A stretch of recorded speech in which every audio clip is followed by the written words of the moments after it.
Setelah vakum dan terakhir bermain drama pada tahun 2017, akhirnya Lee Young-ae comeback di drama terbaru jebolan Netflix ini. Walaupun sebelumnya dirinya juga sempat sih jadi cameo di drama Taxi Driver dan juga Gangnam Beauty. Nah, Lee Young-ae ini adalah artis yang dulu sangatlah terkenal dan menemani masa-masa sekolah dasar Mimin. Sebut saja drama Jewel in the Palace dengan perannya menjadi Janggem yang sampai saat ini Mimin juga masih hafal soundtracknya. Jadi buat kalian yang beneran penggemar drakor sejak lama, pasti sudah nggak asing lagi dengan Lee Young-ae ini. Dan satu lagi nih, yang di luar ekspektasi Mimin setelah menonton drama Inspekturku ini, yakni Lee Young-ae bagaikan vampir ya wajahnya, tak jauh berbeda dengan drama saat Mimin SD dulu. Padahal sekarang umur Lee Young-ae sudah dikatakan sebagai Ajuma, yakni 50 tahun, yang di umur segitu kalau di Indonesia sebentar lagi sudah memiliki cucu. Ya Lord. Tapi mengingat umurnya yang 50 tahun tersebut, pada perannya di drama ini dia masih begitu menjiwai dan terlihat sangat energik. Walaupun sesekali diperlihatkan scene candaan, di mana dirinya sudah tak kuat memanjat dan mengalami sakit pinggang khas penyakit Ajuma. Lalu secara keseluruhan di episode 1 ini, walaupun drama ini remake, ceritanya masih sangat menarik. Apalagi misteri hubungan Kyung-yi dengan seorang gadis misterius, dan juga misteri penyebab kematian suaminya hingga Kyung-yi menjadi sangat depresi. Oke, sebelum kita masuk ke pembahasan episode 1 ini, bantu channel Mimin ini dengan cara menekan tombol subscribe-nya ya, agar Mimin tetap semangat memberikan konten-konten menarik untuk kalian semua. Gue mau. Drama ini dibuka dengan adegan masa lalu seorang gadis SMA yang sedang melakukan sesuatu kegiatan misterius di labnya. Nah, gadis berinisial K inilah yang nantinya akan menjadi tokoh antagonis utama pada drama ini. Sedangkan di sisi lain, balik ke masa sekarang, kita diperlihatkan sang tokoh utama Kyung-yi yang hidup seperti orang depresi, dengan menghabiskan waktu bermain game dan memesan banyak makanan, tapi membuang sampahnya di rumah hingga rumahnya ini layaknya tempat sampah. Kemudian, scene berganti lagi ke sebuah perusahaan asuransi ternama bernama Anti-Life. Seorang wanita karir di sana merasa harus membuat gebrakan besar karena merasa telah tertinggal dengan rekan lainnya yang pindah divisi. Dan dia pun akhirnya mengambil resiko dengan memilih kasus investigasi bernilai besar agar kinerjanya diakui oleh perusahaan. Nah, sedikit Mimin jelaskan ya. Jadi, setiap perusahaan asuransi memiliki tim investigasi. Nah, mereka lah yang menyelidiki tentang siapa yang layak mendapatkan uang asuransi ataukah tidak. Karena jika suatu perusahaan asuransi sembrono asal memberikan uang asuransi kepada kliennya tanpa menyelidiki terlebih dahulu, maka mereka ini rentan ditipu oleh nasabahnya sendiri. Dan di episode 1 ini adalah bukti kinerja dari tim investigasi asuransi. Nah, Jae-hui yang berambisi menyelidiki kasus besar akhirnya meminta tolong kepada Kyung-yi dan mendatangi rumahnya. Ia membawa Kyung-yi keluar untuk membicarakan tentang kasusnya, sekaligus membawanya keluar rumah untuk pertama kali setelah sekian lama Kyung-yi terpuruk dalam depresinya di rumah. Nonana menjelaskan kalau dalam kasusnya seorang pria mati misterius di bukit tepi laut, di mana hanya tersisa pakaiannya saja yang penuh darah, dan jenazah si pria menghilang tanpa jejak. Dan karena kejadian itu, asuransi pun harus segera memberikan uang yang sangat banyak kepada keluarga korban. Nah, selain keganjilan hilangnya korban, mereka juga sudah menyelidiki bahwa kehidupan keluarganya sangat harmonis dan juga baik-baik saja, bahkan mereka tidak terlilit hutang, jadi tidak ada alasan pria tersebut untuk melakukan bunuh diri. Tapi penjelasan panjang tersebut tidak membuat Kyung-yi menerima tawaran dari Nonana. Sampai akhirnya saat mereka pulang ternyata Nonana sudah membersihkan rumah Kyung-yi hingga rapi, bahkan mengganti set peralatan komputer usangnya menjadi komputer gaming dan tidak lupa aksesoris lampu RGB tentunya.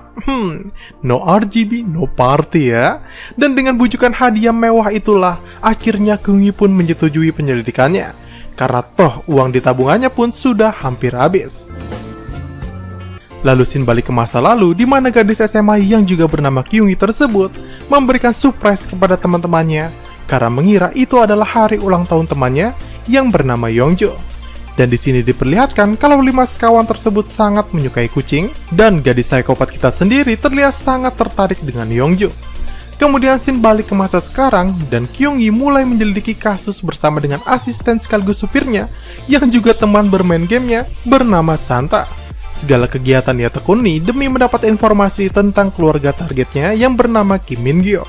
Dari mulai menemui warga setempat, memata-matai rumahnya sampai datang ke sekolah anaknya dan juga gereja. Dan Kyung-hee pun berhasil untuk berbicara empat mata dengan istri Min-gyu yang bernama Jae-young. Di sini Kyung-hee mencoba memancing kesedihannya, tapi Jae-young malah terlihat tegar dengan kematian suaminya. Aneh bukan?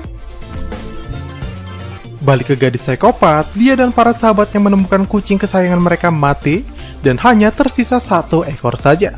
Hal ini membuat mereka semua penasaran dan menyelidiki kasus kematian demi menemukan siapa yang meracun kucing mereka.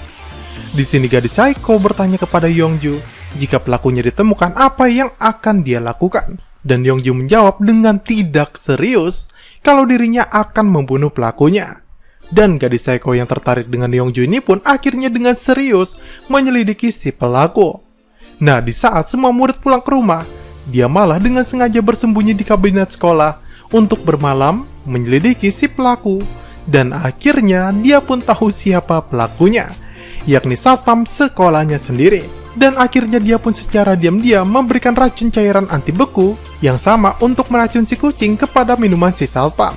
Namun sayang, ternyata aksinya gagal karena si satpam tidak mati dan dia selamat karena sempat meminum alkohol, karena alkohol dapat menetralisir cairan anti beku. Balik ke Kyung-hee, setelah dia menyelidiki keberadaan ponsel Min-gyu yang dikatakan hilang ke tempat terakhir ponsel itu aktif di hari kejadian. Dia menemukan ponsel itu menginap di sebuah hotel, dan dia yang tahu hotel itu biasa dipakai untuk esek-esek, akhirnya menyelidiki PSK di sana berkat bantuan pengantar makanan.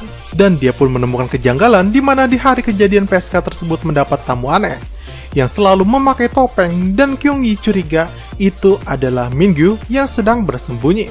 Lalu belum lagi di sekolahnya, anak dari Min-gyu bercerita tentang dia yang bermimpi didatangi oleh ayahnya dan memberikan hadiah kepadanya. Hal ini juga membuat Kyung-hee jadi yakin kalau hal tersebut bukanlah mimpi, melainkan kejadian yang sebenarnya. Apalagi istri Min-gyu memiliki gelagat aneh karena membeli banyak sekali makanan manis, padahal anaknya tidak bisa memakan makanan manis. Dan makanan itu tidak mungkin juga dihabiskan sendiri olehnya karena sangat banyak. Dan oleh sebab itu, Kyung-hee pun menyelidiki rumah Min-gyu dengan sebelumnya menggebosi ban mobil Jae-young agar istri Min-gyu tersebut tidak pulang dengan cepat. Dalam penyelidikannya, Kyung-hee menemukan sebuah walkie-talkie dan terdengar suara seorang pria yang sepertinya itu adalah Min-gyu sedang berbicara di benda itu.